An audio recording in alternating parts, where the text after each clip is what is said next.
Hello, everybody, and welcome to Mad Fans with a Podcast. We are back, sort of. From outer space or I something just like walked that. in to find you here.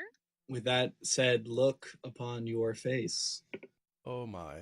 I think if we use any more, we're gonna have to pay royalties for that. I think we will. We'll have to stop. Yeah. Yes. So, wow, long overdue. Yeah, it's been about 2 years, give or take. my- At least 3. Probably 3. Most It definitely. was 2015 for the episode with John. Wow. Holy moly. So it has been almost 3 years. My goodness. 2.5. Well, not even. 2 and 4 months. Okay, so if you want to get into like pedantics, okay, Yes. let's be super specific. Yeah. I'm going to be no. very shallow and pedantic, thank you. Ugh. So we have a lot to catch up on, don't we? We do. Yes. We've missed, let's see, 4 Christmas specials and 2 regular seasons of Doctor Who. We do have a lot to Yes. catch up on. So we might as well start at the beginning. Peter Capaldi, 12th Doctor. Just said goodbye to him a couple days ago, but we're going to look back on season 9, season 10, and the 3 Christmas specials we missed in between. Excellent. So let's hit to it. Season 9. What do you guys think?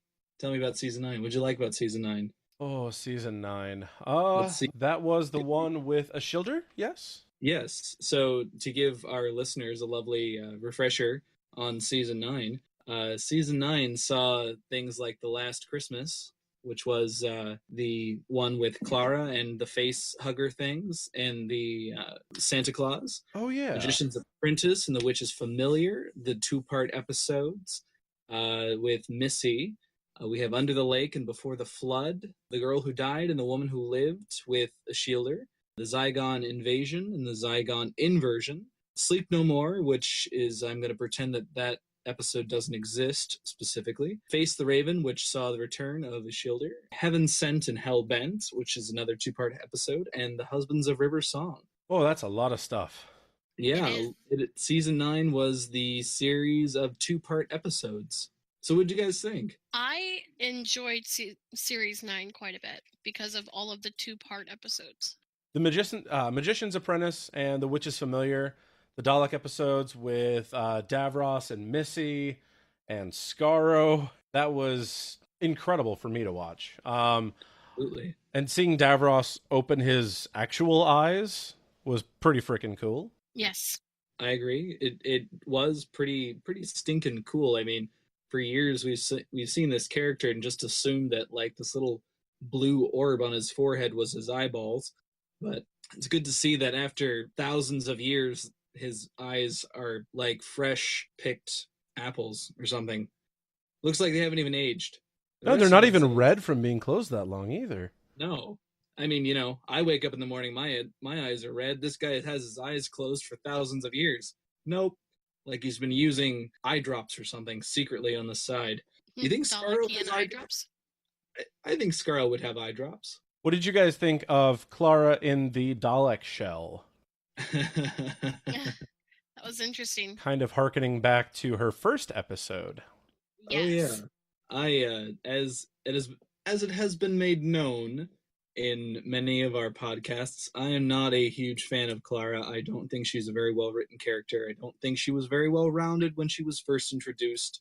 But I happen to enjoy her this last season in season 9. I thought that after losing Danny, she really just let everything go. Like she just finally said, "Screw it, let's just do whatever makes me happy." And that's when we kind of found out that Clara might be bisexual with Jane Austen. And I'm all over that. I wasn't a big fan of Clara either. No, wasn't my cup of tea She either. had a lot of potential, but my favorite episode of hers was when she died. Yes, I did enjoy that quite a bit. Although, you know what? Clara is like a dirty penny. She just keeps showing up.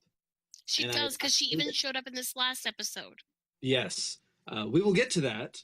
But for as much as I hate fan service for fan service's sake, I was not a huge fan of, in fact, I actually almost stopped the episode once I realized that it was Clara Because for a moment I had a moment of doubt where I'm like, no, they couldn't have brought her back. They might have brought back Alex Kingston to be River Song one last time, but they wouldn't bring back Jenna Coleman. They brought back Jenna Coleman. That's Not only happy. because of that unfinished business crap. Unfinished Moffat. They wanted to bring back his memories. So I honestly feel like bringing back Clara was a little bit of autofellatio on Stephen Moffat's part, just as a last final goodbye. Oh my goodness! See how quickly we got derailed from that situation. Damn you, Moffat! Gonna happen. Always. So So let's move on to Under the Lake and Before the Flood. you know, I thought those were pretty decently written episodes. I liked the idea of the ghost kind of thing using the, I guess, echo, the, I don't know, the, what was it, radio signal echoes to pretend to be ghosts, or using corpses as radio signal boosters. Kind of absurd. Yeah. It's a hologram created to exploit a time travel paradox and convey vital information between past and future. Yeah, What- that's what they tell you. And And that's what what's the paradox called? The bootstrap paradox. Thank you, Beethoven. I thought they were pretty good episodes. I wouldn't say they were super memorable, but I mean, for No. what they were definitely watchable. I do enjoy the fact that they seem to have brought more diversity into these last two seasons of Doctor Who, particularly with the deaf crew member.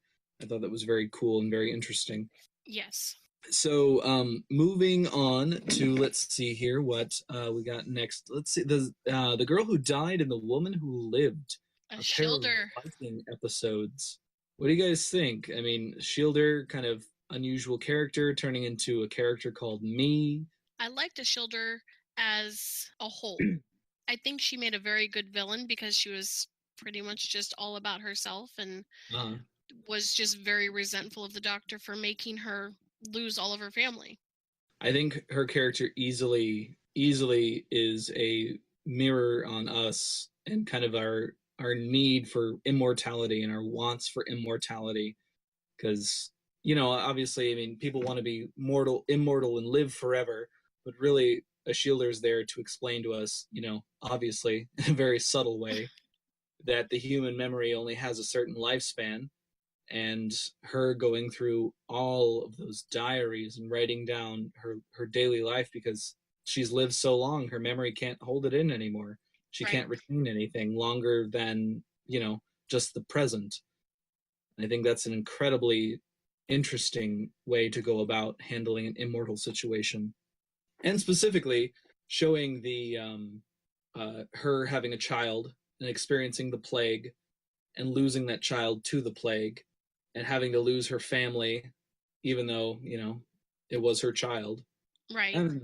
I did find it interesting that specifically in The Girl Who Died, this is where the Doctor remembers where he got his face. Absolutely. And we anticipated that happening. Just, you know, last time we recorded, we were speculating, you know, are they going to bring up the fact that his face looks the same as the guy in the Pompeii episode? Are they going to tie in somehow Torchwood? And surprisingly, they went with the Pompeii episode, and I think that was a very good choice, because I think if they tried to tie in Torchwood, it probably wouldn't have worked quite as well. I agree. I don't think it would have worked with Torchwood. So moving on to a lovely pair of Zygon episodes, the Zygon Invasion and the Zygon Inversion. I loved those episodes. Yes. I did as well, but I didn't remember as much as of the Zygons as I would have liked whenever I watched them, so I need to go back and watch them again. This was very much like, it felt like a Tom Baker episode. Like, it was truly channeling Tom Baker's Doctor. It really was, and the speech that the Doctor gives at the end of the Zygon Inversion, that, you know, you need to sit together and do what everyone does eventually and talk. Mm-hmm. Thought that was very powerful. I still am not a fan of Osgood. I like her. I love her. I think she's a great addition to UNIT, although I have the distinct premonition that she is to be used selectively not all the time, but selectively. And I think they've kept it pretty basic so far, and I think they need to keep it that way. Otherwise, Osgood will have a tendency to turn into another Clara or another Rose Tyler, where she is just most important girl in the world. Uh-huh. And I feel like the use of the Osgood, I'm not sure what it's referred to, but the Osgood something or other, where they're talking about there's always two Osgoods out there in the world at the time. One is a Zygon, the other is not, presumably, and neither one knows which one is which, and they're there to keep the peace. Right. I don't know. I think it's a brilliant episode. And you know what? I was actually thinking about that speech at the end the other day, where he's talking to Zygella and Kate Stewart, and he says to Nigella, "You've made one fatal mistake, and that is, I know that face, and I know what that face is saying." And he's talking about Clara's face, and it dawned on me what he was referring to, and that's the fact that he couldn't get inside of her head, but he's been around Clara for so long, he knows what she's thinking, even if she's not saying it out loud. Yes. And the fact that Zygella chose Clara's form, it doesn't matter what she's thinking. The Doctor knows what she's thinking because she's using Clara's facial expressions, and he can read that. That's a very good point. Now, what about the standalone episode Sleep No More? Oh, good Lord. I don't actually remember this one. So it was I don't want to say it's a mockumentary, but it's like a paranormal activity type episode where it wasn't filmed with actual cameras, but rather like handheld type cameras or found footage, I believe is the term. Yeah, found footage. There we go. That's what I'm trying to reach for. So it was a found footage episode about this space, some sort of space capsule where there are sleep experiments going on. The Morpheus pod. Yes, the Morpheus pod, and of course that classic Sandman bit there where dun dun dun dun dun dun dun dun dun dun dun dun. Love that. Love that. I thought it had a lot of potential, but I felt like it was a very cheap ending. I agree. If you're watching this, you're already infected and blah. I thought that they had so much more to give from that episode, but I hate those episodes where the Doctor just runs away. It's like, I'm still fighting to remember this. That's how much of a... It's not a memorable episode. That's one of the unfortunate things about this season, was that it wasn't memorable, and it wasn't a huge standalone episode. It was just bleh. And I think that they were trying to compensate for the fact that they had done so many two-part episodes that they wanted to do a one-off, and they ended up doing 2 one-off episodes, Sleep No More, and the next episode, Face the Raven, where Shielder returns as me, and we see Clara's demise. So what do you guys think about Face the Raven? We see, for the first time, Capaldi's lovely red velvet coat. We see the mysterious, Trap Street. That's what it is. They explore Trap Streets. They explore all the aliens that seem to be living in asylum in the Trap Street. I liked that idea. I thought it was pretty nifty. It was very interesting, and I enjoyed the start of Clara's demise, because as I think you all did, because I don't think any of us are really huge fans of Clara. I found it to be very emotional, and I did, feel sad that she died, because I'm not completely, inhuman. But as far as out goes one character and in goes another, I was very happy, because the most important girl in the universe thing was getting pretty freaking old. That's something I have brought up at length in some of our previous podcasts. That is my least favorite trope of Doctor Who, because you had Rose Tyler, you had Martha Jones with the Osterhagen key, you had the Dr. Donna, and it just got so tiring. I think we're missing out on Amy Pond, because several points during that run, Amy Pond was referred to as one of the most important girls in the... And in fact, she was treated that way multiple times. I will say that even though I despise that trope, I found Amy to be my favorite female companion. Mine was Donna.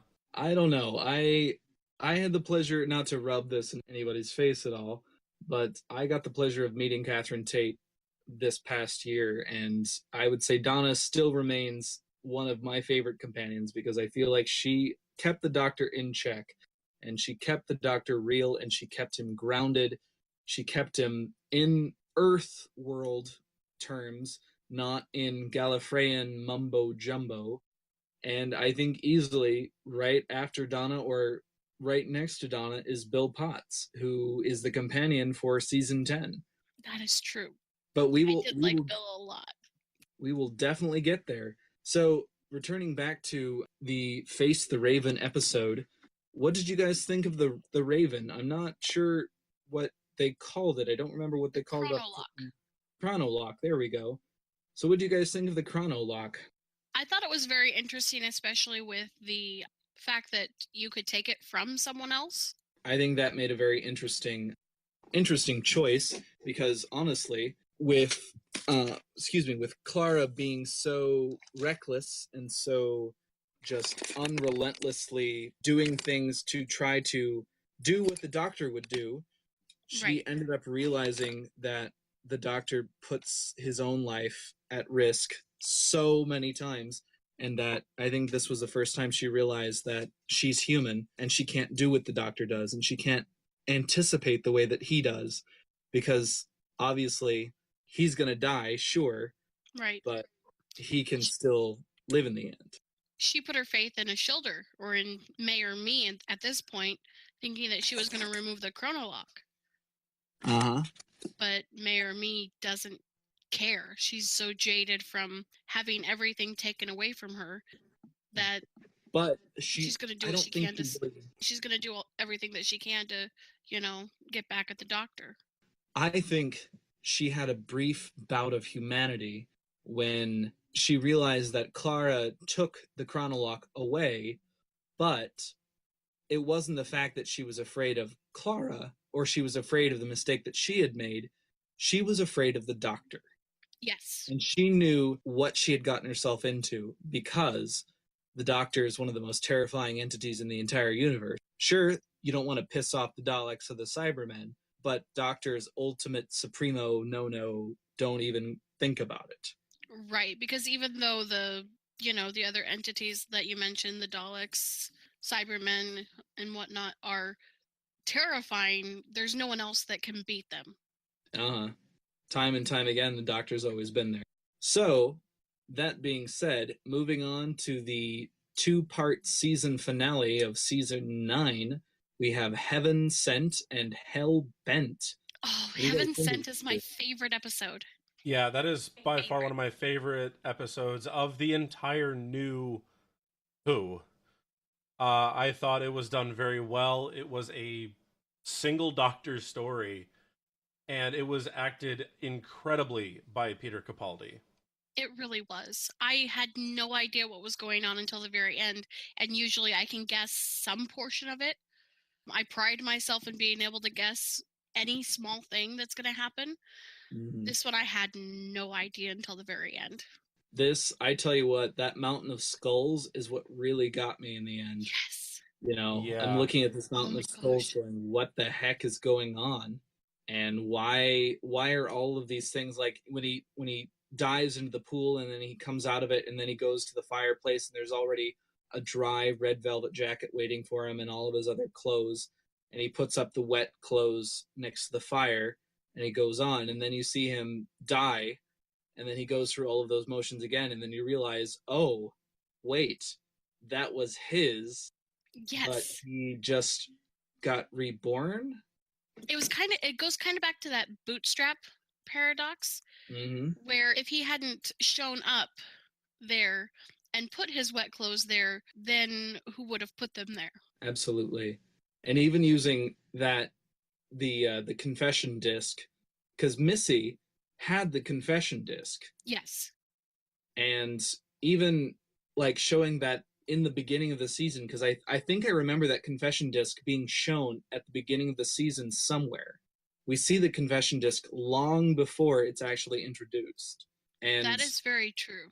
using that as kind of like a weird hanging over our heads, what the hell is Missy doing with the confession disc, whatever, and then finally seeing what it is at the end of the season and confirming what it is. I think that's a really cool technique.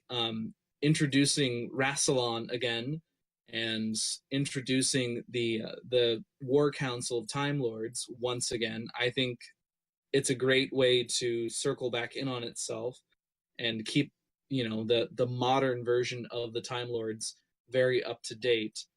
I love their wartime outfits with the giant collars that are somewhat like cardboard cutouts, but a lot Yes. better looking. I love the outfits so much. They're not paper mache anymore. They're legit like steel cut aluminum. They're not going to blow down in a strong or even mild wind. And yes, Exactly. The confession dial appeared, I believe, first in The Witch's Familiar, which was the first episode of Series 9. Yes. It's actually the second episode, but close. I'm looking at an episode list here to remind myself. Oh, sorry, Magician's Apprentice. I got my episodes switched. I have a mom's brain now, so I can't commit to remembering things. So, anything else that we should talk about Heaven Sent and Hellbent before we move on to the Christmas episode of this season? I do have a small note written off to the side here on my notes. Apparently, I have mommy brain too. Sonic sunglasses. What does that mean to anybody? Oh man, I have such torn feelings about this. Tell me, what are you, I know that Scott has already expressed his many concerns to me in private, but Scott and Michelle, let us hear what you guys think about the Sonic sunglasses. I'll go first because mine's probably going to be a lot shorter than Scott's is, and a lot less passionate, I'm sure. So I like the idea that he is trying to do his own thing, but I think when you're trying to be cool, you are significantly less cool. And I need a doctor that can, hold that sonic screwdriver in his hand and command rather than, putting it on and going hands-free. It just felt weird to me. I'll be honest, I hated them at first. And I hated them up until more through series 10. Was it the tank? I don't know. I think it was the tank. It had to be the tank. I don't know. The more they appeared, the more I started to like them. I thought they were really kitschy and gimmicky at first, but they ended up coming in handy for the Doctor, and they were pretty humorous in the Christmas episode this year. So I appreciate them a little bit more than I did. Still not a huge fan, but not as bad as I thought they were. I absolutely loved the Sonic sunglasses so much. I think they were freaking hilarious, and I think they fit in with Peter Capaldi's image of the Doctor. I thought they were very punk rock-esque, and I thought they kept very, very well into his image. Obviously, throughout the years, the Doctor's tools have often reflected the Doctor using them, and I think the Sonic sunglasses very much reflected Peter Capaldi's Doctor. I don't think they will be translated into Jodie Whittaker's Doctor. If they do, they will be. I think they will be, but I think they will be phased out, much like any other Sonic device. I hope they go out the way of the Fifth Doctor's Sonic screwdriver, where they just blow up. Yeah, just explode them and be done with them. I will say I absolutely loved the design of his sonic screwdriver, like the actual sonic screwdriver. Absolutely. The giant lit tip, whoever wants to take that as they can. Yeah, I loved the new beautiful. Sonic. Yeah, I thought it was a gorgeous design, and I think it was a great way to usher in a new era of Doctor Who. Or a new series of Doctor Who, rather. So I think that might be part of the reason why I didn't like the Sonic sunglasses so much, is because he had a fantastic screwdriver. Just use your screwdriver, man. And one more thing about the sunglasses that I just remembered. There was a part that I did like, but it was with the most recent episode, which we will get to when we talk about the most recent episode. Absolutely.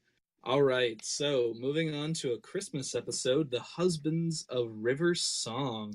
I cried a lot. I thought, you know what? I will be honest with you guys and with our listening audience because, hey, you know what? This is between friends. I was not a fan of River Song up until this episode.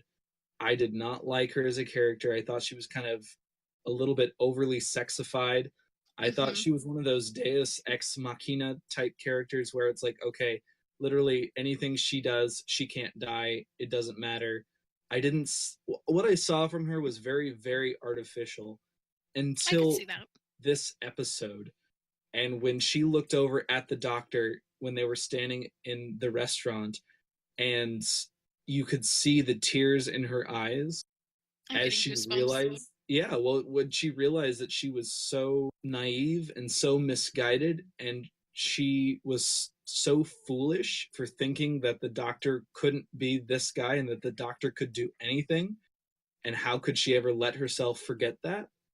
I thought that was the moment that I fell in love with the song. I've always loved River. I will just hands down. I've always loved her because she's always had that mysteriousness of having that backwards timeline, or whether his is backwards, I don't know. Exactly. How they're kind of in inverse timelines where the older the doctor gets, the younger her son gets, and vice versa.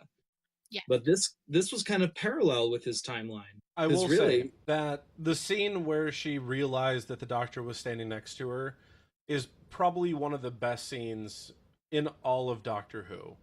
Yeah. I agree. In terms of emotion and intensity, I thought it was fantastically acted, very well directed and written, and props to Stephen Moffat and Alex Kingston, Peter Capaldi for that. Which, might I add, that saying props to Stephen Moffat is not something that I think we've ever said in any of our podcasts.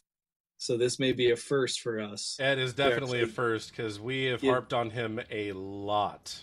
Yes, exactly. So there's one thing that I would like to point out and talk to you guys, or with you guys, about from the Husbands of River Song, and that is we finally have an origin story for River Song's sonic screwdriver. What do you guys think? I thought that was fantastic.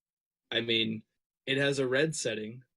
It does. I thought that was a very touching moment. It really was. I'm having trouble putting words to this. I love this episode so much. You know, I think one of the right next to that scene in the restaurant where, you know, the River Song finally realizes that that's the doctor standing next to her. I think easily the next best scene in Doctor Who comes at the end of this episode, where River Song is talking to the doctor about how she has to go die now, but the doctor says, no, we can stay a couple of nights here. We can stay, a night or a week or something like that. And I just read about this, actually. The span of a night on Beryllium is 24 years. Mm-hmm. I did not realize that. I must have missed it. Yeah, they kind of glanced over it in the episode. But I think that was still such a touching moment there where she realizes that they have time to spend together and she has time to say a proper goodbye. I think that's absolutely wonderful and brilliant. So, moving on to another Christmas episode? Yeah, there was no season there. Wow. Oh, what a wait. Yeah. So we are looking at the return of Dr. Mysterio, a very superhero-y type episode. I think all of us deep inside have been waiting for a superhero episode. Yes. Or like Superman-esque episode or some sort of cowled crusader type episode. But I think, you know, I've heard a lot of really mixed things about this episode. I personally enjoyed it, even though I am not a Superman fan. I detest Superman, but I think this was very well done. This very well written. I think it was too. I enjoyed it quite a bit, and I don't remember Nardole being in there. We talked a little bit about this before we started recording, but my brain does not put Nardole at a beginning of any timeline. So again, I'm reading the synopsis for each of these episodes just to remind myself, and it says, you know, the Doctor and Nardole find the alien ship. I don't recall this. I think I've completely blocked Nardole out of my memories. Nardole was introduced in the Husbands of River Song But really, his point was that he was supposed to be that grounding character. Those of you who are familiar with Red Dwarf, I guess Nardole would be somewhat of the Holly of the ship. He is the one that explains what's going on, and the one that kind of helps us, the simpletons, catch up to the storyline. I think that He kind did of the opposite for me. He really. confused the heck out of me. See, I did not like Nardole at first. Kind of like the Sonic Screwdriver or Sonic Sunglasses. It took a while, but I did really warm up to Nardole, and I'm sad to see him go. But yeah, Nardole, I forgot that he was in The Return of Dr. Mysterio. But honestly, it wasn't my favorite of the episodes. I'm not a. I do like some superheroes, but it's not a big interest for me. Mhm. And I don't know. I don't think it was super memorable, but it was all we had for a year and a half. So Mhm. Right. I particularly find the fact that there was a squeaky toy named Mr. Huffle. I thought that he was kind of a hilarious addition, although stupid and never used again. I don't know, he reminded me of like a squeaky, kind of like Nardole with hair. Yeah. but Nardole has hair. It's invisible. It's invisible hair. So let's take a look at season 10. My goodness, we had some fun times in season 10, didn't we? Oh We my. did. The first episode was the pilot.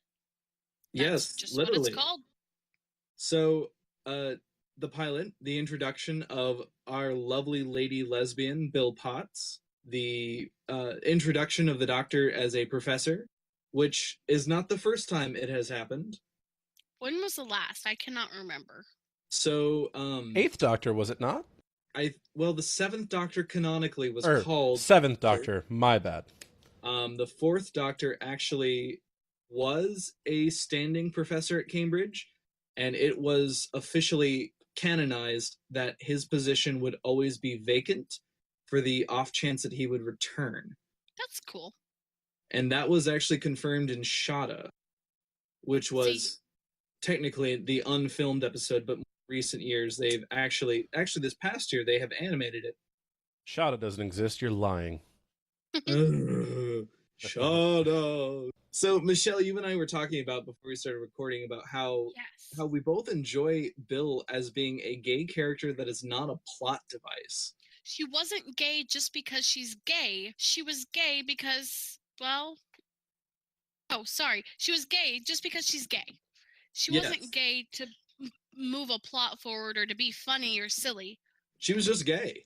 Yeah, that's who she was. She liked girls. Good old-fashioned gay. So we have the pilot, which features a very, actually, you know what, surprisingly touching alien-human love relationship. Yeah, we'll call it a relationship. I was totally all over that, you know, and I personally am not a fan of Captain Jack. In fact, I think that he's a very cheap character, and he is what I despise in using gay characters in a story, and that is, you know, obviously using them to be a shock factor. Yeah. To be fair, Captain Jack was polysexual.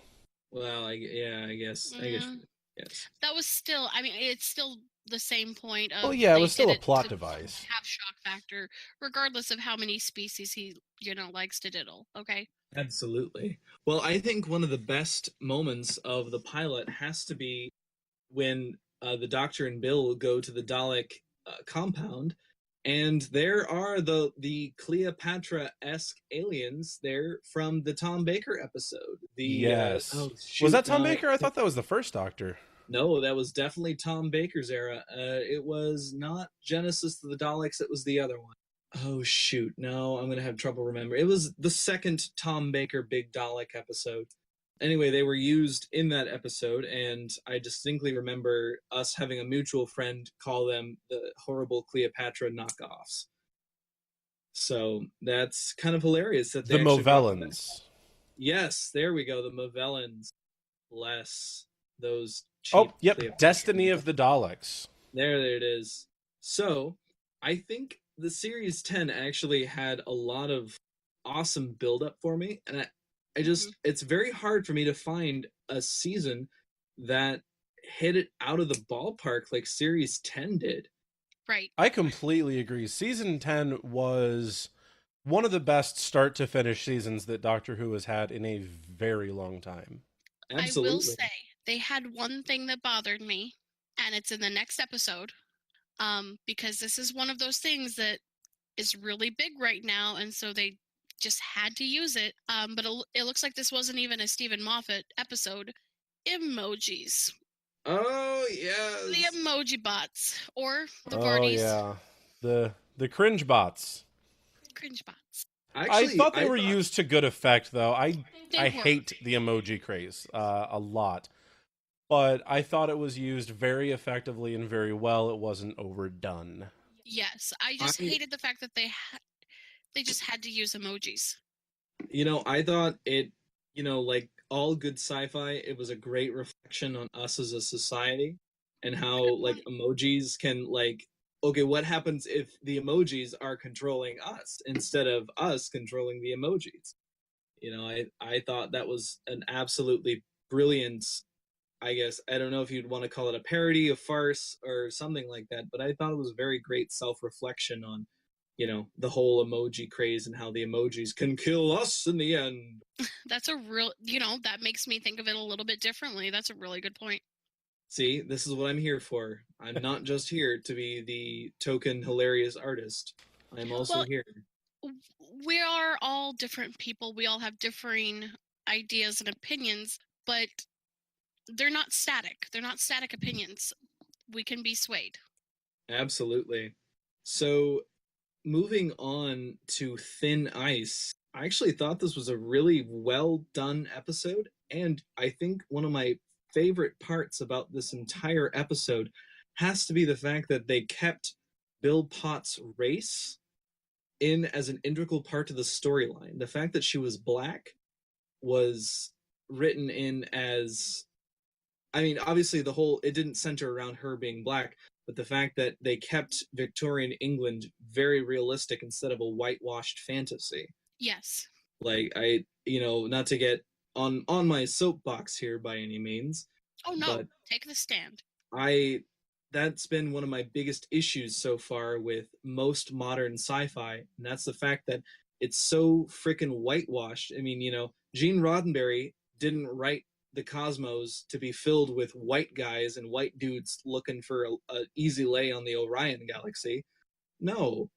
I mean, Gene Roddenberry was the innovator for saying anybody can get out there and see the stars and be in the galaxy, and that's real sci-fi. You know, this whitewashed fantasy that a lot of people have, that's not sci-fi. That is utopia. Sci-fi is everybody. Yeah, and even using the word utopia, because that wouldn't be a utopia for everybody, a utopia for a hopefully small group of people. Yeah, well, using utopia like selectively in the fact that it is these people's utopia that is filled with, you know, just white men and white people and no diversity whatsoever, versus the actual world of sci-fi, which is diversity and it is inclusion, and they are looking past money and sex and age and gender and what people identify as and who they are. You know, that just look past all of that and get to the real roots of what sci-fi is. You know, I think that's really what this season brought me to was, you know, this is real sci-fi. This is real sci-fi fantasy, almost space opera. I thought it was funny that they were selling the poop as fuel. Oh yeah. That was kind of an odd plot point, but actually, I will say that Doctor Who is one of my favorite shows for having monsters not always be monsters. Because in this case, you know, there's, you know, a monster and it's pulling people through the ice, but come to find out it's a creature that's enslaved and is, you know, just letting people profit off of it basically. And so instead of just saving the humans, which the Doctor is, you know, sworn protector of the Earth, he frees the creature. And I thought that was a very good twist, and showing that, you know, not everything is black and white, good and evil. There's a little bit of that gray area in there because, yeah, the creature was eating people, but it was chained up and kind of being forced to find its own food that way. Yes. I think that this season, more than any other season I can think of, really exploited the fact that the Doctor is not really a traditionally good man. The Doctor, there was so many casualties this past season, and I think that was really exploited in the fact that, you know, the Doctor's not trying to just save everybody. The Doctor's trying to save as many people as he can, but he realizes that he can't save everybody. Right. I'm going to take us into our next episode. Please. Because it's one of my favorite episodes. So James, knock knock. Who's there? Doctor Who? Exactly. That's the only knock knock joke I could think of. I apologize. It's so punny and it's appropriate. And my daughter loves it. So this one is about Bill and some students needing a place to live. It starts off with something incredibly normal and relatable. They want a cheap place, and this weird, creepy guy has got a cheap place for them. Might I also add onto this that David Suchet, who plays the caretaker, I'm actually very work in Agatha Christie's Poirot. And after I found out that he was going to be in this season, I texted my friend in Germany and said, "Oh my goodness, David Suchet is going to be in Doctor Who." I had no idea who this guy is, but he did the part really well because he was super creepy. But like, he wasn't creepy until the end. And I think that was like freaking fantastic character development, is that we kind of knew that he was the bad guy, but we wanted to tell ourselves that he couldn't be the bad guy. Right. We were looking for something else. Because I have found a roommate through Craigslist and gotten very lucky as to not have gotten murdered, this episode just completely resonated with me because I'm like, man, if I would have saw that on Craigslist, I probably would have gone to it too, but are they going to get killed? I think they're going to get killed. Oh, yeah. I mean, it was still very, very well done. And this was an episode that I did cry at, because at the end, when it's revealed that it's not his daughter, but it's his mother. His mother. That is the wooden person. Like, I just bawled because that hurt. That was a very touching scene. It was heartbreaking. It was, and it was strange and unusual for them to be absorbed into the walls and then realizing that it's actually wood. Mm-hmm. Oh, there was a Bowie reference in this one too, by the way, Scott. Yes, I'm trying to find a list of all of the Bowie references throughout Series 10. But yes, they were in the basement and they found, I can't remember if it was a news clipping or an actual record of David Bowie's. Okay. For David Bowie's album Heroes. And there's several Bowie references sprinkled throughout Series 10. And hopefully I'll be able to find what some more of those were here shortly. And this was not too long after Bowie had died, wasn't it? Because the first episode was April 2017. So it would have been a little over a year, but it would have been filmed in 2016, which is right after Bowie's death. Before we continue on to the next episode, I wanted to bring up the fact that there was an overlying MacGuffin through most of this season, and that was the mysterious vault. What do you mean by MacGuffin? I don't think I've heard this term before. So, MacGuffin was a term that was coined by Alfred, and it's actually used a lot in mystery movies. But really what it is it is the unobtainable object that people are trying to go after, but it doesn't drive the story.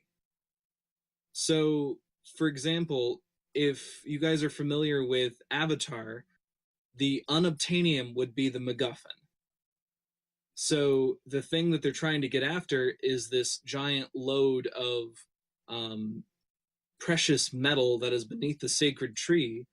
But that wasn't what was driving the story. What was driving the story was the fact that he was connecting with the aliens and realizing that the humans were invading and the humans were the ones that were destroying Like, if that sort of vaguely explains what a MacGuffin really is, does that make sense? It To some does. extent? Okay. So, in some way, the vault kind of turned into that unobtainable object where we were all going, okay, why is this vault here? What is the point of the vault?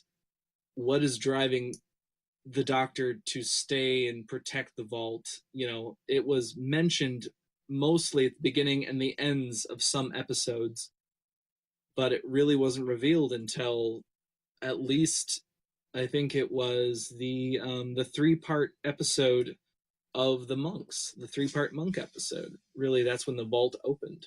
Right. And not to toot his horn or anything, but I think Scott had it pegged that Missy was in there like 3 episodes after we saw like the introduction of the vault.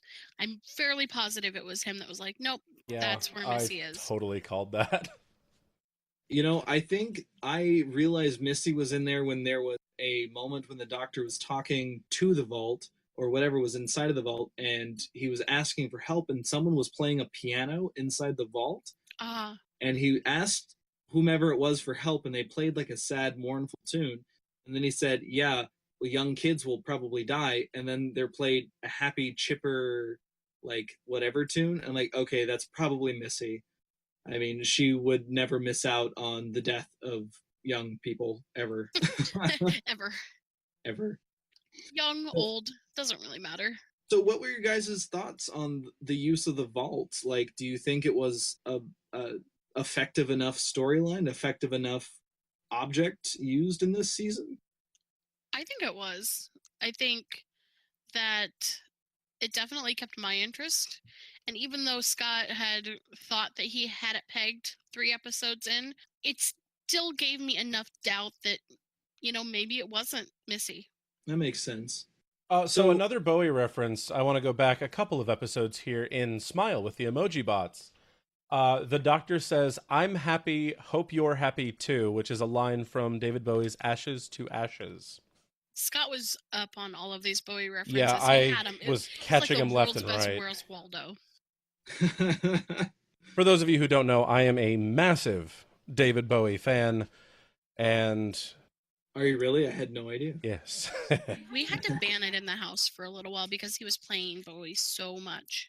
It's true. So let's see here. Moving on to looking at the next episode before the 3-part Monks episode, Oxygen, the mysterious spacesuits that come alive. This is the one where the Doctor goes blind, isn't it? This is the one where the Doctor goes blind. I thought that was fantastic. I thought it was a great plot point too, because that's something that you haven't really seen of the Doctor too much, is a permanent or semi-permanent injury like that. Right. Mm-hmm. Well, I thought that, going back to what I was saying earlier about all good sci-fi, this was a great reflection on us as a capitalistic society. And the idea of using the spacesuits, like, they're not measured in, like, how long you have left, like, minutes-wise, but rather they find out that you can measure how long you have in the spacesuit via how many steps you take. Yes. And how much oxygen it will burn, because this suit is supplying your oxygen. And then when it runs out, you either pay or you get, quote, shut off.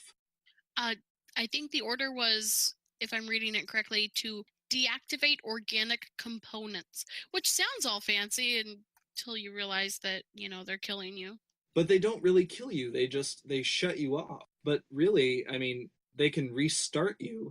But those people that got kind of crispy and kind of crunchy there after a while of being in the suits, I don't think you can really turn that back on. Not easily, or no.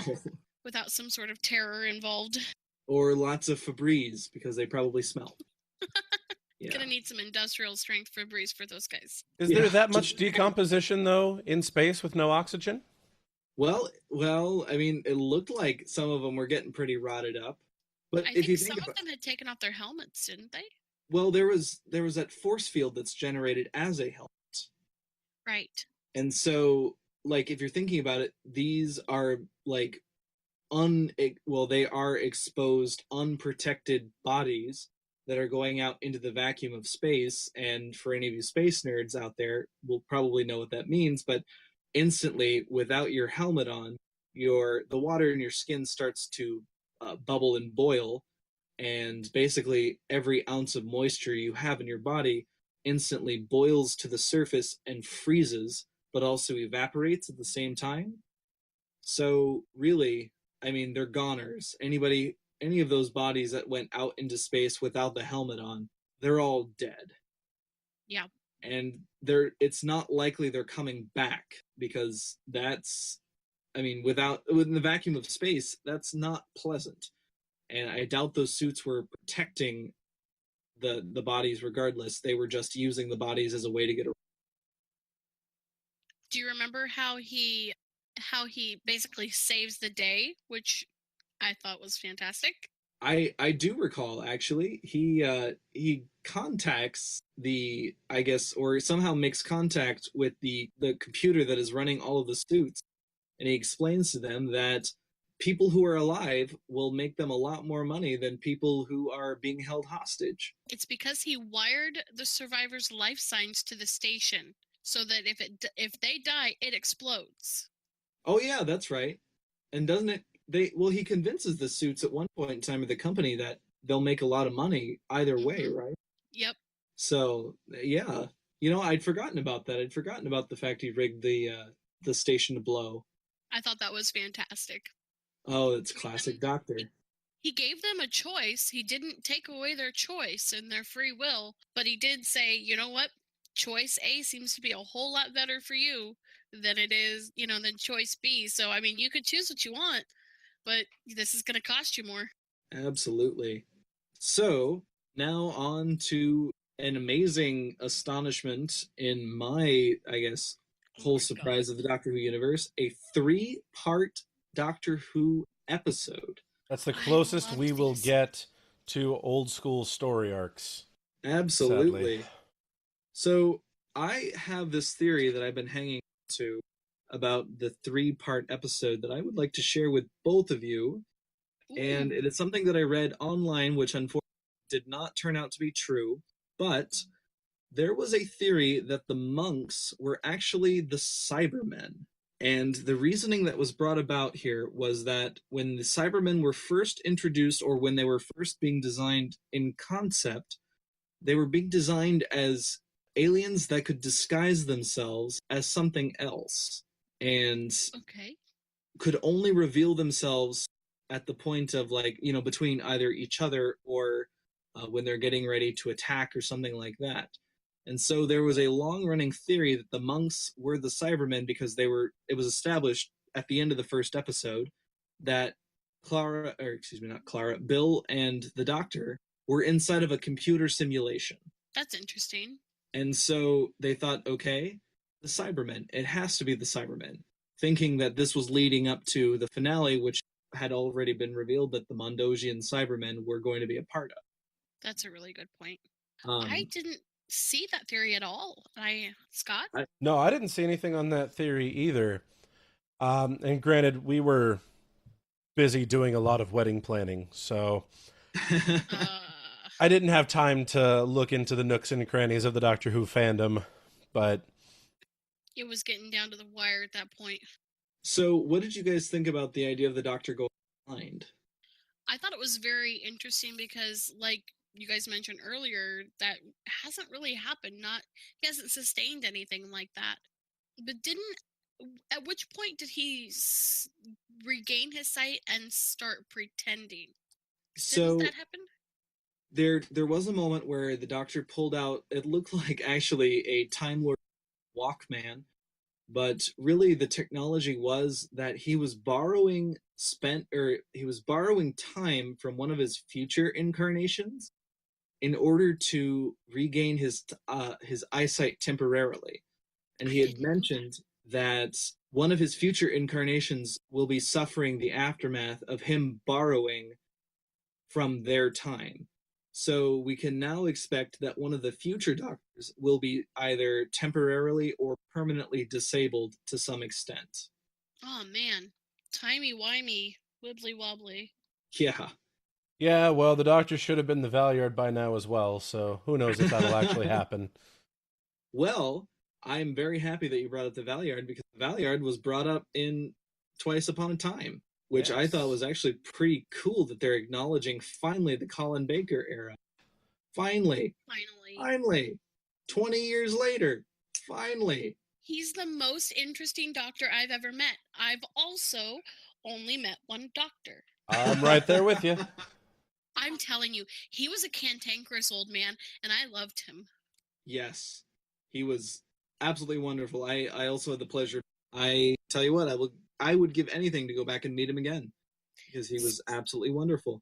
Scott met him while wearing his rainbow jacket, and he looks at Scott and goes, I don't think I've ever met anybody that quite filled it out the way it's supposed to. It was the best thing No ever. filter, and I loved it. And I was lucky enough to be able to ask him a question during the Q&A, and I know we're getting off topic just a tiny bit, but I'm very proud of this. I haven't seen much of the Sixth Doctor era, but I have seen the episode where he tries to kill Perry, and both him and Nicola Bryant were there. And so I asked him, I said, so was it difficult, shooting that scene where you're having to pretend to choke your friend and colleague? And he goes, no, I didn't find it difficult at all. I found it quite fun. So let's move on to, I don't know, let's think. Let's do this next damn episode. Awesome. Let's do this next damn episode. Ice Warriors episode. My God. Wait. I do have one more thing to say about the Monks episode. Oh, okay. There were actually 2 David Bowie references in the Monk 3-parter. I'm going to start doing shots now. First, you're going to be drunk by the end of this. Nardol's headphones in the pyramid have the Black Star logo on them. Black Star being David Bowie's last official studio album. And in the scene where the people are watching the Doctor's message on all the TVs, that is actually the exact same location used in the No Plan music video, which was the first song released after his death. I also have to mention that we haven't actually talked about the Monk episodes very much. What about when Bill shoots the Doctor? Oh, yes. That was... Did anybody remember that? Because I didn't until I just read it. Yeah, I had forgotten about that, but that was a fantastic scene because she wanted to save the world. Didn't know that it was all a ploy by the Doctor. Shoots him. He uses a little bit of that regeneration energy to make you think he's going to regenerate, and then doesn't. I wonder what percentage of a Doctor he used. Like 16th? Down the line, we're going to have to get Deep Roy to be a Doctor here eventually. I mean, like, maybe one of his reincarnations just won't have a foot. I think I would like to see a very diverse cast with a Doctor. I think that could be very nice. We're going to get an amputee? A black lesbian. Get Pearl Mackie to be the Doctor. Yes! Black lesbian Doctor in a wheelchair. Yes. Boom, all-inclusive. That's not all-inclusive. There are many more things to include. That is true. But this has been an incredibly diverse series. Yes. Very much so. So, are we good? Are we ready to move on to Ice Warriors? I'm really excited about Ice Warriors, guys. I'm so excited about Ice Warriors. Are you? I'm very excited. Can you not hear it in my voice? I'm so excited about Ice Warriors. Ice Warriors. I'm so excited. I guess you could say it's something ice pun. Never mind. Something ice pun. Something ice You pun. really kept your cool there, James. Thank you. I tried my best. I'm sorry for that pun. That was bad. You're right, I'm not. I'm going to stab you. Okay, James. Yes. I want you to use 5 words to describe the Empress of Mars episode, which is the Ice Warriors one. Okay. 5 words. 5 words. I'm going to use one of my cuss words now. Okay, that's fine. Fuck. That's one of them. That's a big one. Fuck. Wait, is that 2 Fs? Okay, yep, you caught me. So that was 2 of them. Well, this is now rated R, not PG-13. Sorry. Damn it. Okay, there's the 3rd. Ice-tastic and Let me see. I gotta find a good word to use for my last word. Wait, how many words have you used? I've only heard 2. I've used fuck twice. Now, okay, that makes it 3 times. I said damn it and ice-tastic. Ice-tastic does sound like a very good word, but it is only Ice-tastic. 1. I also think that this episode could qualify as being wunderbar. Wunderbar? Wunderbar.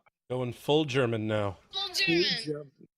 Like the Queen of England, full German. Es war sehr gut, yeah. Yeah. This episode was very good, yeah.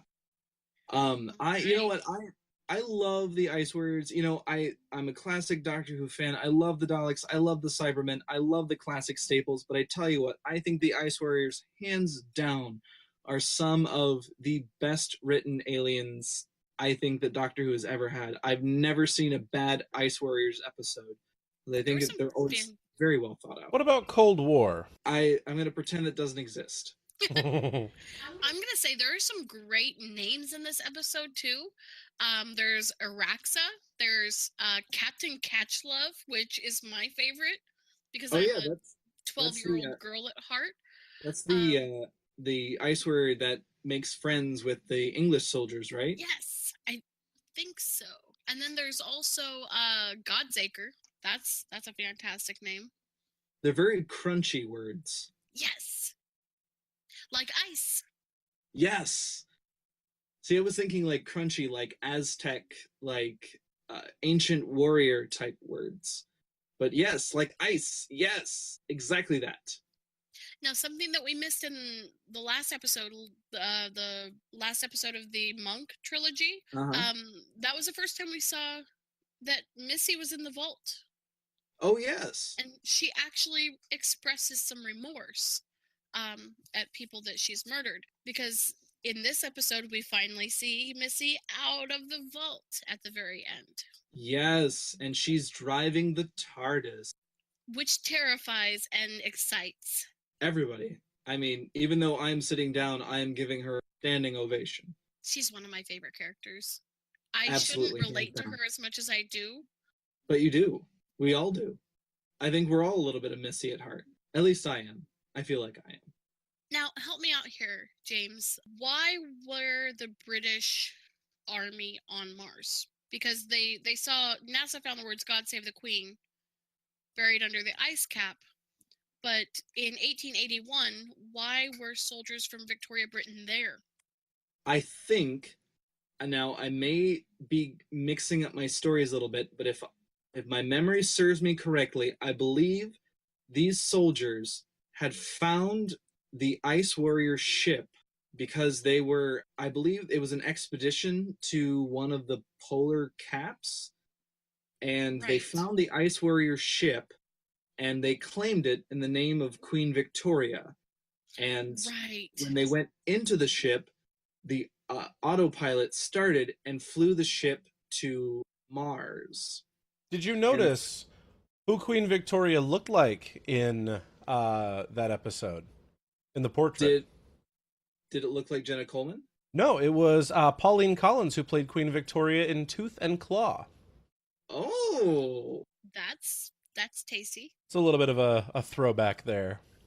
I am actually looking it up. Captain Catchlove was actually the British soldier that rescued the ice warrior named Friday. That's what it was. Oh, very cool. So yes, there we go. Now we're getting some closure on our ice warrior name. Absolutely. You know what? I'm going to say it again for reinforcement. I love the Ice Warriors, and I'm so glad that we get to see the Ice Warrior hives. Yes, that was so cool. Because previous to this, the only Ice Warrior hive experience that at least I've had, maybe Scott experience, was the audio adventure with the Fifth Doctor and Perry. And I cannot for the life of me remember what it's called. My goodness, I should be more prepared than I am, but I'm not. I think I may have listened to that one. I haven't listened to many of the audio adventures. Anyway, it was basically the Doctor and Perry, the Fifth Doctor and Perry, go to Mars, and they find a futuristic spaceship going into the Ice Warrior hives, which accidentally activates them. And that is a moment where we see the Doctor interacting with the Ice Warriors out of mutual respect. And I think that's what I love about the Ice Warriors, is they're not bad villains. They're not the bad guys. They are warriors, and they fully respect another warrior. And the Doctor can reason with them and level with them. And they're not bad. They're not like the Daleks where they're just going to blow you out of the water. They will very reasonably sit down and talk to you. How do you compare them against the Sontarans? I would say the Sontarans are playing for cheap tricks. The Sontarans are about conquest, whereas the Ice Warriors are about mutual respect and honor. That's a good point. So I feel like, that is one of the big things that I love about just interactions with the Ice Warriors. Because even in the Third Doctor, they were introduced back in Patrick Troughton's era, but the Third Doctor era, we got to see more of the higher ranking officers of the Ice Warrior tribes and the White Ice Warrior hives. And this is where we actually get to see the highest ranking member of the Ice Warrior clans. By the way, that audio adventure is called Red Dawn. Okay. I'll have to give that one a listen. And it features Nicola Bryant and Peter Davison. So what did you guys think of the Eaters of Light? I was actually just going to go on to that. I thought it was interesting because it didn't start off with, oh, there's something wrong. We need to go save it. It was the Doctor and Bill simply discussing, what was it, the 9th Legion of the Imperial Roman Army? It was the 9th Legion, yes, which just seemed to have disappeared. And they were disagreeing about it. So they're like, okay, well, to settle this argument, we're going to do what any normal people do and use my time machine. Because I would do that.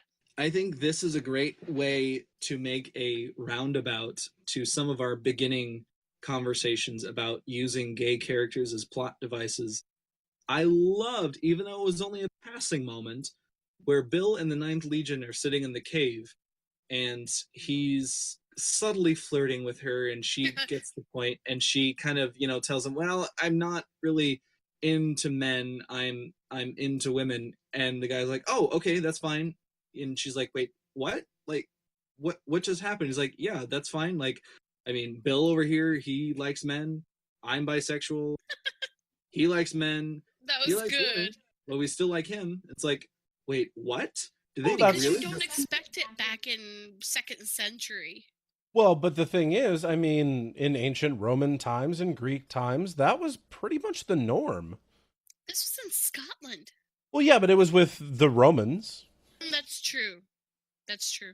So, in the interest of seeing that we are hitting the hour-and-a-half mark here, let us push forward to the last 2-part episodes of the season, World Enough and Time, and The Doctor Falls. What do you guys think? I thought the way that they had the spaceship set up next to a black hole, and the further you go down, the faster time passes, or was that correct? Or the slower time passes? Yes, that is correct. The closer to the black hole, the slower the time. Yes. Time moves much faster on the decks closer to the black hole. And I thought that was a really cool way to see the evolution of the Cybermen from, the Mondasian Cybermen, the original with the cloth mask over their head, to the more modern day Cybermen. And seeing Bill get a giant hole shot in her chest was quite the shock. But I think that was a great segue into being upgraded, I guess, so to speak. Yes. And, I think this draws, and I'm sure, Scott, you'd probably be able to relate, this drew a lot of parallels for me to Spare Parts. I actually just listened to that not that long ago, and yes, very much so. And, kind of how the Cybermen didn't evolve out of just nowhere. They evolved out of necessity, and they evolved out of an idea of making people durable for an environment that was very toxic, an environment that was very rugged, very abrasive. and creating these ways to survive in a world that is increasingly unsurvivable. Right. And for me, I think there's definitely a dual genesis here where I fully believe that both Spare Parts and World Enough in Time and The Doctor Falls, they're both canon. They're both canon genesis of the Cybermen. I think they both are fantastic ways to explain the beginnings of a very terrifying creature. And that's kind of the thing with the audio adventures, though, because they're semi-canon, because they were mentioned in The Night of the Doctor, which is canon, but it makes you wonder how much of the audio adventures that the BBC are considering canon. But I do think that was Spare Parts was a fantastic Genesis story, and I think that World Enough in Time was also a very good Genesis for them as well.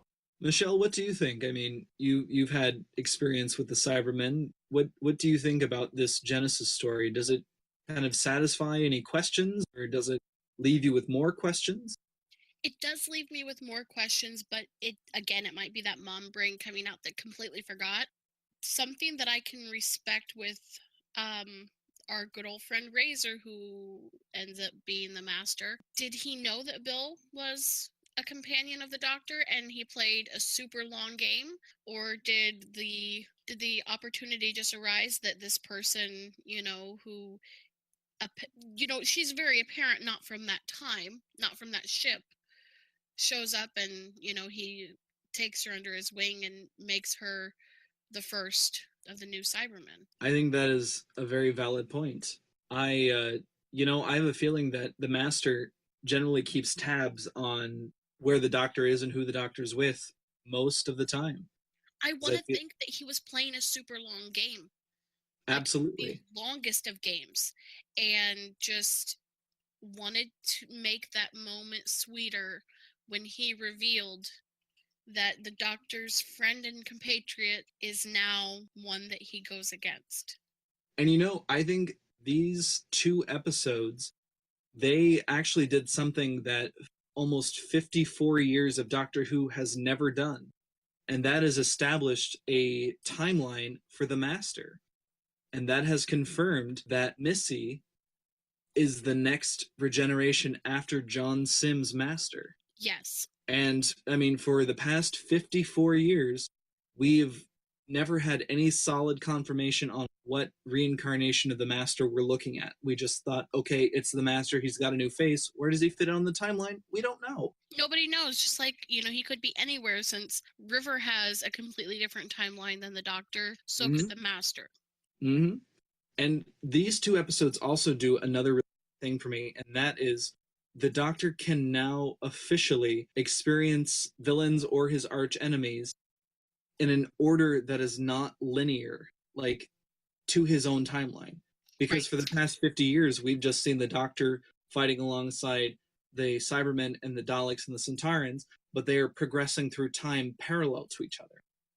Why, if they both have time travel technology, why are they experiencing each other parallel to each other's timelines? Why can't the Doctor, in his younger incarnations, fight Centaurans or Cybermen that are 10,000 years ahead of where he met them before? Why does he have to meet them parallel?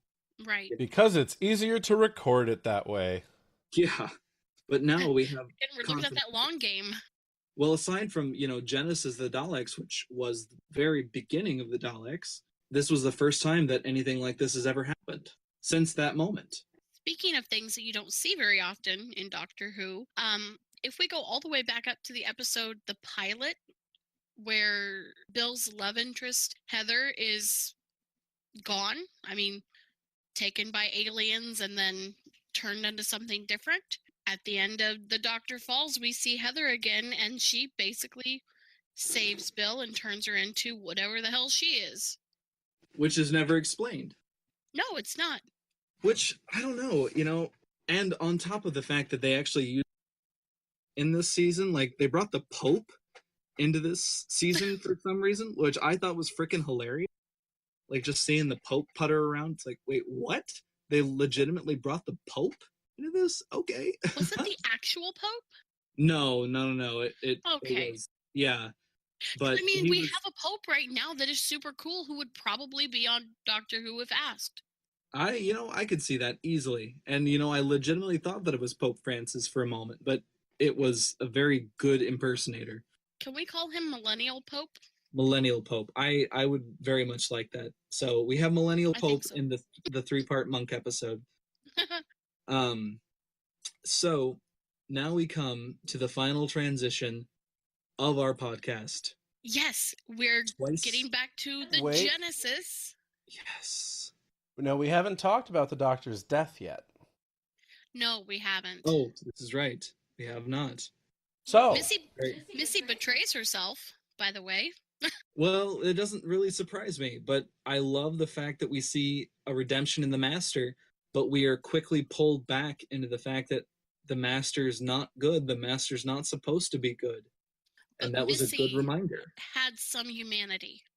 That incarnation of the Master had some humanity, just as not all incarnations of the Doctor have been the most kind.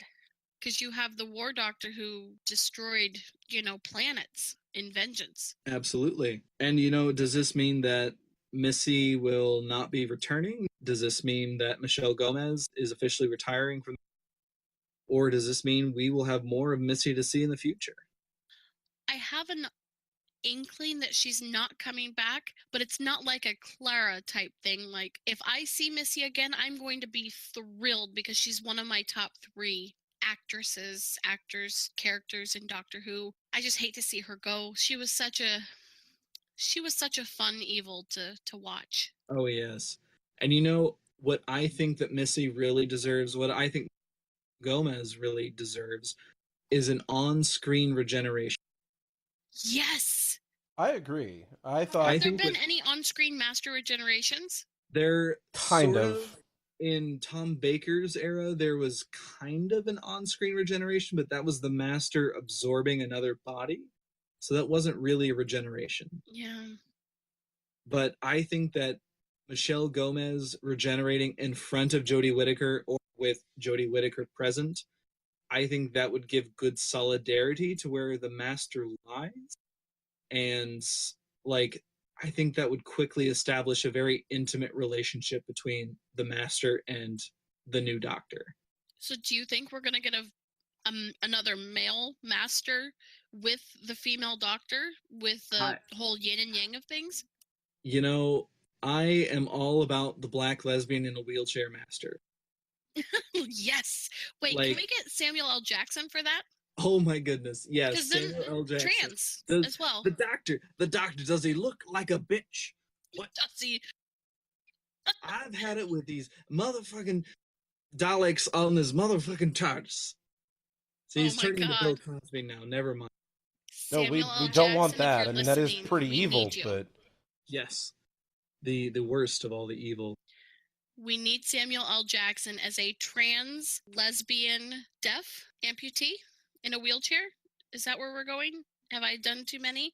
I think I've went too far. I think that's too many. Too many. How many is too many? 3. Oh gosh, I went way too far. It's okay. I understand. There's no going back though. It's okay. We accept it. I'm still petitioning for Samuel L. Jackson as the Master. I think that would be a good choice. So what did we think of the Doctor's sacrifice in The Doctor Falls? I think it was well deserved. Yeah, I didn't see that going anywhere else. I think that was a very excellent lead-in domino effect to the Christmas episode. Yes, as he attempts to stop his regeneration, he goes outside the TARDIS. It's snowing out. He kind of sticks his hands down into the ground and, no, I'm not regenerating right now. And then it just ends. He's a stubborn old man, just like he started out with those angry eyebrows. And then, I think you're forgetting one of the most parts of that episode is the fact that after he says, no, I'm not regenerating, he says, or something is heard from afar. Words are heard. Yeah, thank you. That was the word I was looking for. Words are heard from afar. And you hear, who's there?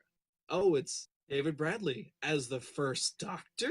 Yes, back to the beginning again. So what did we think about Twice Upon a Time? I thought that the first Doctor was a lot cheekier in his New Who introduction than he was in his actual episodes, because obviously different writers. Mhm. But him and Bill's interactions with Peter Capaldi's Doctor's interjections were fantastic. You can't say that. You just can't say that. You know, major props to David Bradley for taking on the role and filling the shoes of William Hartnell and really getting his characterization down to a T. I thought he played the first Doctor phenomenally. And I'd like to bring something up here about, I've seen complaints about David Bradley, I guess not David Bradley himself, but specifically the first Doctor writing. And I would just like to mention that this was a completely different era of time. This was the 1960s. Things were different. I mean, writing was completely different than it is now. We have made a lot of strides and a lot of innovations in writing for women, in writing for people in general, in keeping things realistic. And seeing that side by side comparison of very modern, enlightened writing versus what writing was like back in the 1960s, it was astonishing. And I think it pulled some people out of it because they're like, okay, they're trying to be kitschy. No, they're not No. trying to be kitschy.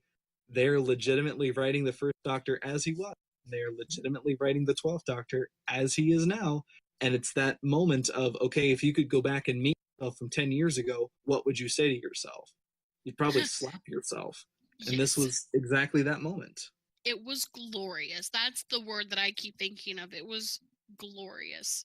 That's a very, very good word to describe that as. I know there were kind of mixed reactions to the episode. Some people loved it, some people hated it. I'm of the camp that really loved the episode. I watched it twice within a 12-hour period, and I don't know. I loved seeing the first Doctor back. I love seeing the interactions between the 12th Doctor and the first Doctor and the first Doctor and Bill. One thing I will say that I was not impressed with was the CGI in this episode of the glass people. Goodness. I thought that harkened back to the campiness of the Ninth Doctor CGI, or even further back, maybe to the Seventh Doctor CGI. It was hard to watch. It was bad at that point. I have a question for you guys. Okay. I'm because ready. Scott pretty apparently liked the episode. I liked the episode.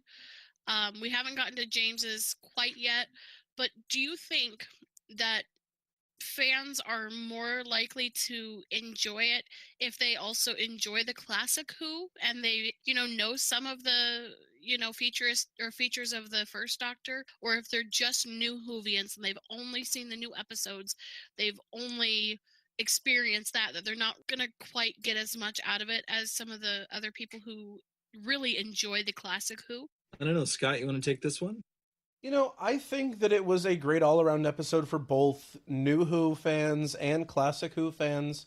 There weren't a whole lot of references back to the first Doctor besides, the moment of his regeneration and coming in from the 10th planet episode and it going from the 4x3 to the 16x9. There wasn't a whole lot of harking back to his era.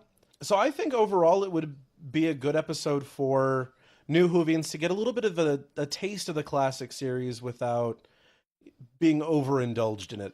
I think I would agree with you, Scott. I think that there's a lot of you don't need a lot of preemptive watching to understand the first Doctor's era. I think brilliantly they portrayed enough of the real William Hartnell and faded that in perfectly with David Bradley's interpretation.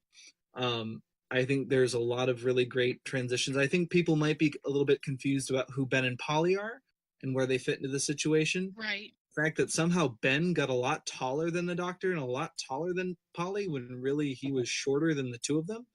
Yeah, I do agree on that. I guess there was a little bit of Ben and Polly. See, we came into the episode, the first watch through, and we had actually missed that part because we were a few minutes late getting in.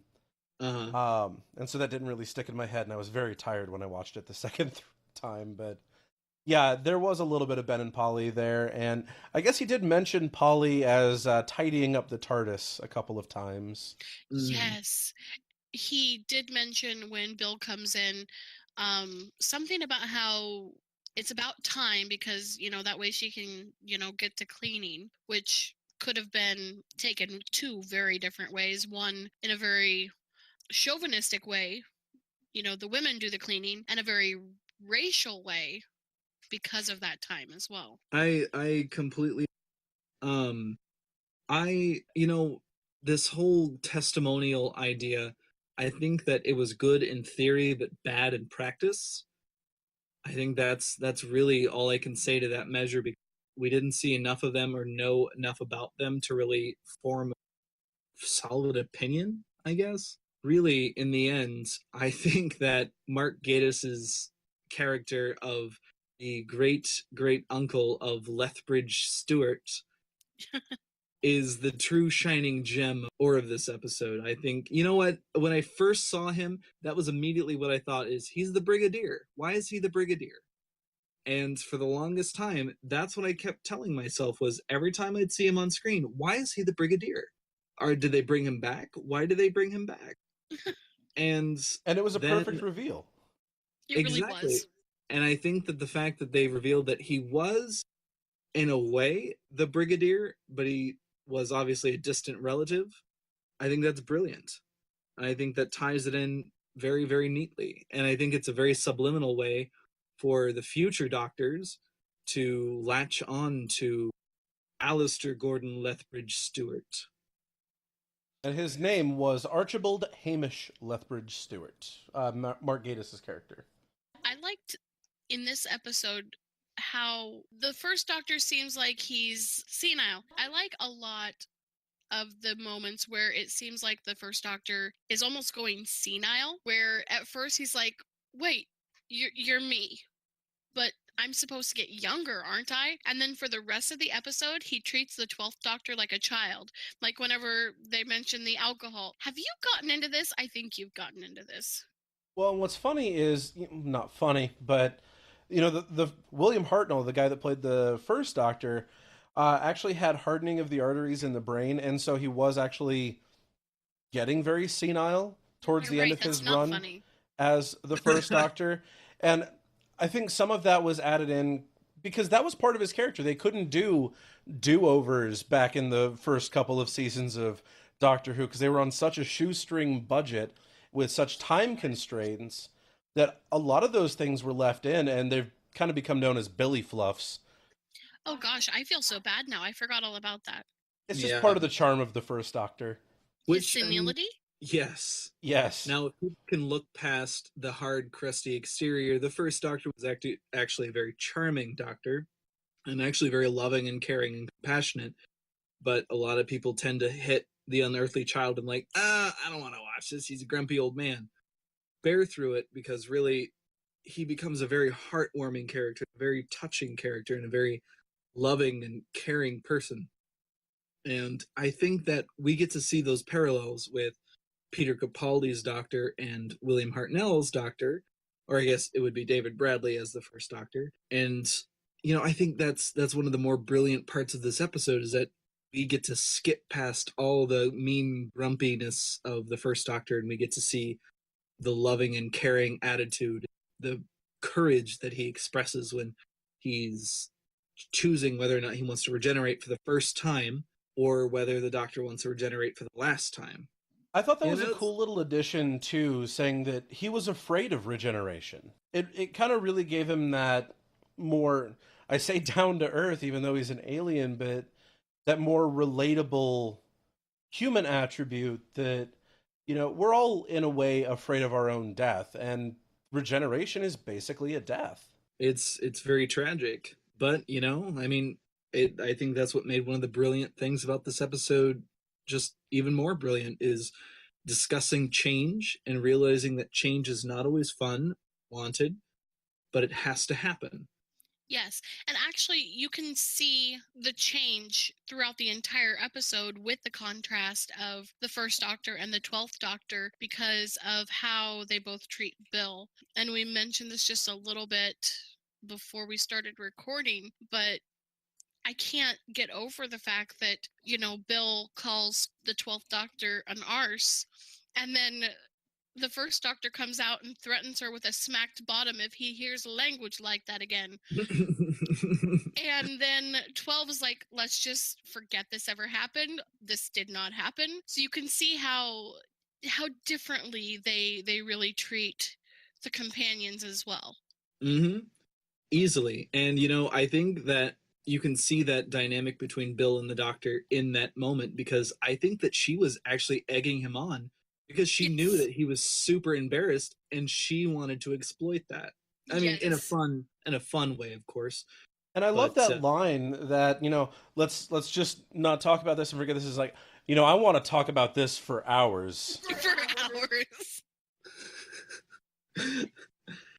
And she was actually talking about his, not wanting to regenerate and everything, but that's kind of the way we felt. No, let's continue with this. Let's do this a little bit longer because this is entertaining. Because you don't often see the Doctor in any of his regenerations look quite as uncomfortable as he did when he saw himself misbehaving. Mm-hmm. Easily. I completely agree. And, those are classic moments that make this past Christmas episode so wonderful. But I think the time has come, my friends, that we must talk about letting the Doctor go. Oh, no. I will say that this isn't... I'm not as sad as I have been at previous Doctors. He was a good Doctor. He did what he was supposed to. Absolutely. I think it was a very good send-off. I did get misty-eyed. I'm not proud enough to admit that. I definitely got misty-eyed. I am sad to see my Doctor go, but I am He really was your Doctor. He really was, and Peter Capaldi. Yes, Grumpy Cat Paldy. I've never bonded, and Scott can actually attest to this. I've never bonded with a modern Doctor until Peter Capaldi. I've never found that niche until him. And to be fair, all of the other Doctors were always the ones that girls fantasized over, and the companions fantasized over, minus Donna Noble, bless her. But really, all of the other ones, even Amy, who eventually had a husband, that was still her Doctor, and she probably would have traded him for Rory in a heartbeat. I could see that. And Capaldi was fresh in a way that he wasn't Clara's love. He wasn't her one and only. And Bill, Bill was completely off the table too for her own personal reasons. Mm-hmm. And it was said right from the beginning with Clara in Deep Breath. I'm not your boyfriend, Clara.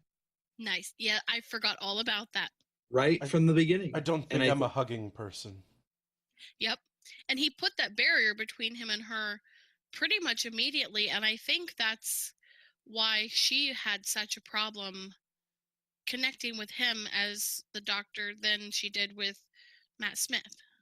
What I would like to do, I would like to read the Doctor's last speech, and then we can discuss that a little bit, and then we'll discuss the final scene of the Christmas special. Well, you may not. I'm kidding, just go ahead.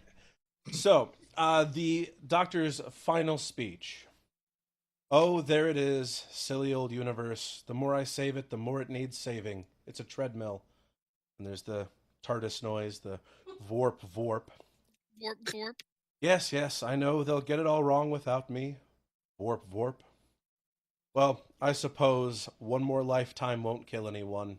Well, except me. You wait a moment, Doctor. Let's get it right. I've got a few things to say to you. Basic stuff first. Never be cruel, never be cowardly, and never ever eat pears. Remember, hate is always foolish, and love is always wise. Always try to be nice, and never fail to be kind. Oh, and you mustn't tell anyone your name. No one would understand it anyway, except children. Children can hear it, sometimes. If their hearts are in the right place and the stars are too, children can hear your name. But nobody else ever. Laugh hard, run fast, be kind. Doctor, I let you go. Gave me chills. It did. It gave me chills reading it. And the new Doctor, I'm going to say the new Doctor's line because refreshingly, we have a female Doctor now. Brilliant. Brilliant! I'm so excited. Jodie Whittaker is so... Actually, I binge-watched the entirety of Broadchurch in order... Actually, you know what? I wouldn't even call it binge-watch because I got sucked into that show like it was some sort of vortex of doom. It is. It's one of those shows that once you start watching, you have a hard time stopping. I'm going to say it. I had no idea who she was until Scott told me. And I didn't know what kind of actress she was. And I was a little bit terrified that they were going to change Doctor Who in a bad way because I, as a human being, am terrified of change. But having plenty of time to think about it, I'm happy that my daughter will have someone to look up to, that it's not just, oh, that man's the Doctor. It's, I'm going to dress up as the Doctor, which she could have anyways, but little girls need heroes too, and there aren't near enough women heroes out there that aren't overly sexualized and prized for all the wrong reasons. This is definitely the year for positive female role. Wonder Woman, we had, I believe, the NASA movie came out this year or last year? I don't Hidden Figures? remember, but I know which one you're talking about, and it is fantastic. But, you know, we have Wonder Woman, the female Doctor, we have positive female role models for a new generation, both little boys and little girls to look up to, little girls more than ever.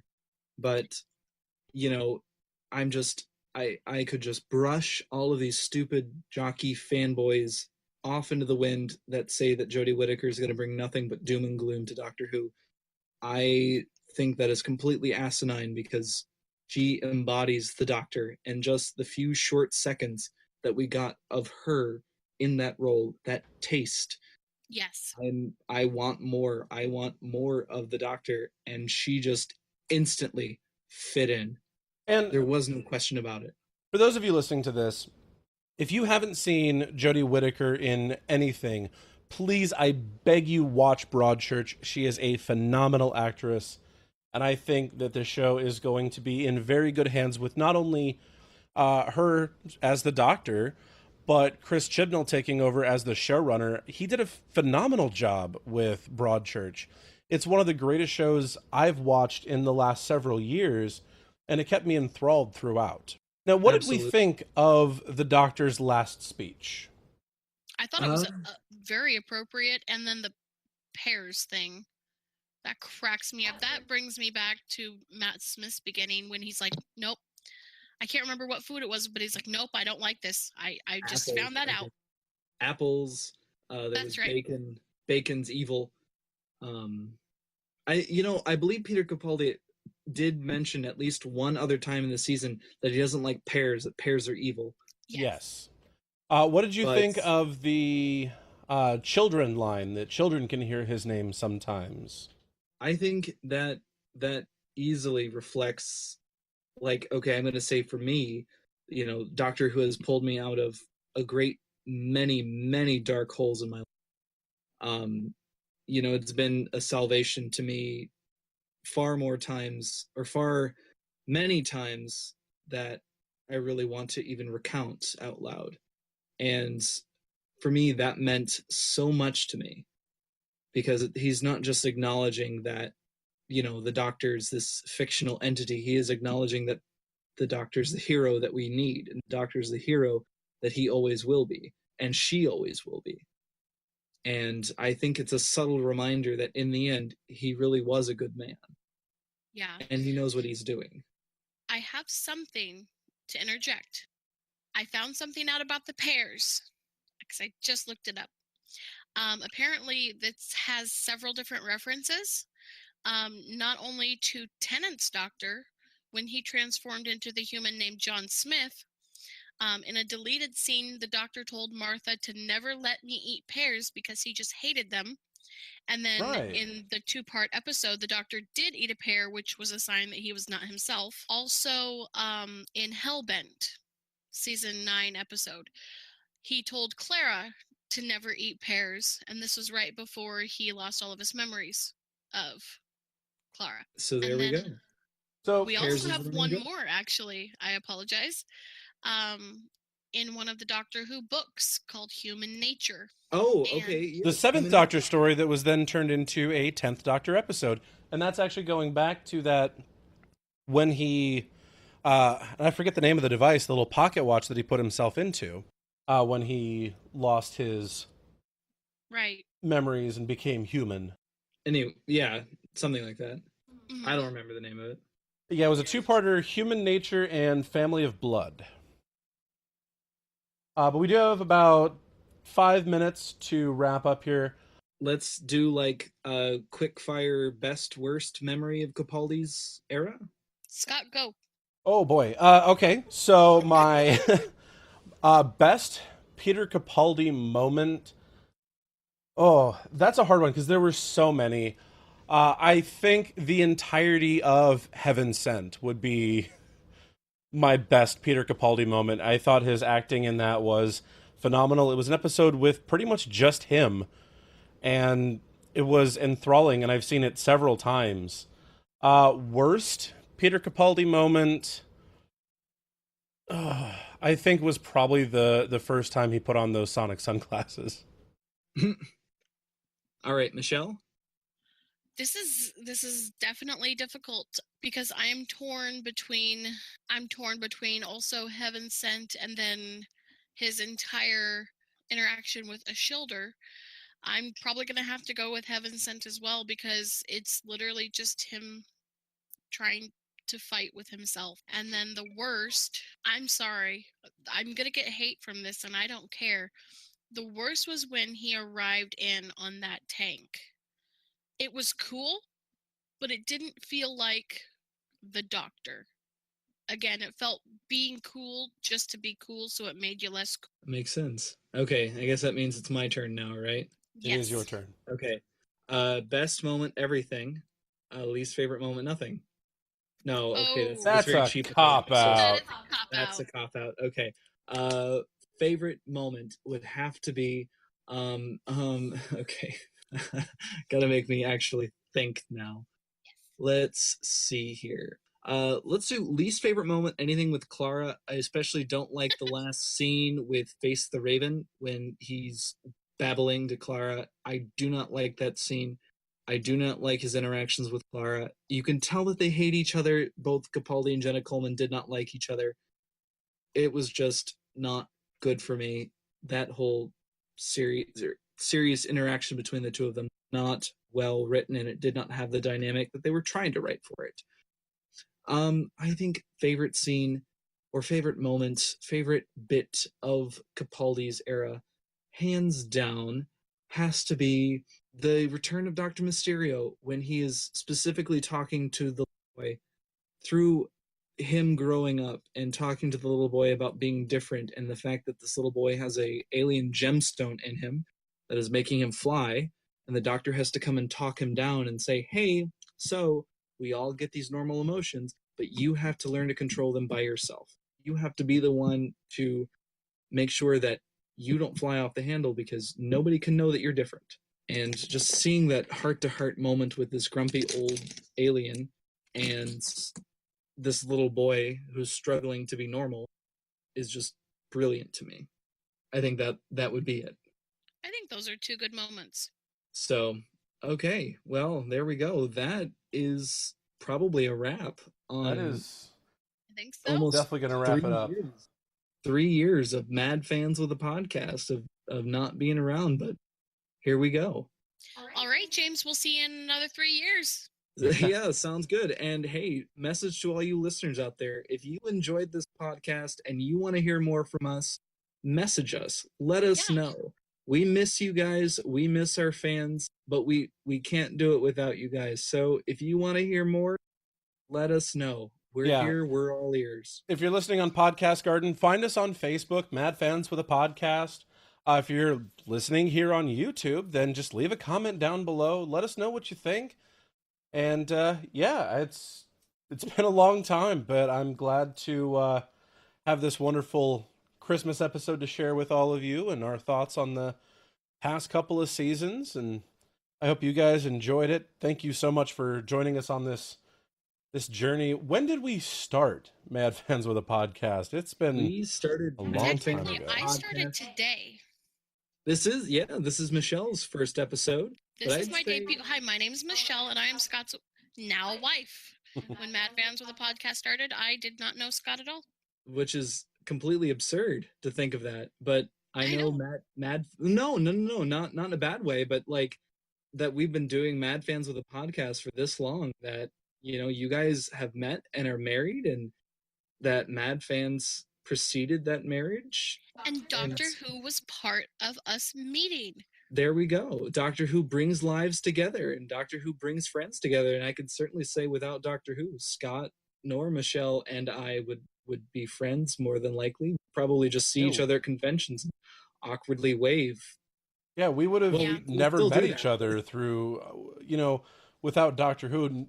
Well, Michelle and I would have known each other, but, you know, I would have never met James, and I wouldn't have met such a wonderful community of people. I don't know. The Doctor Who thing was definitely a high point in me talking to you online. That is very true. 2013 is the furthest back I'm seeing for Mad Fans of the Podcast. So Holy, approximately 5 years. Almost 5 years. At least 5 years. Well, with a almost 3-year Colin Baker hiatus. Yes. Well, why not? Change, my dear, and not a moment too soon.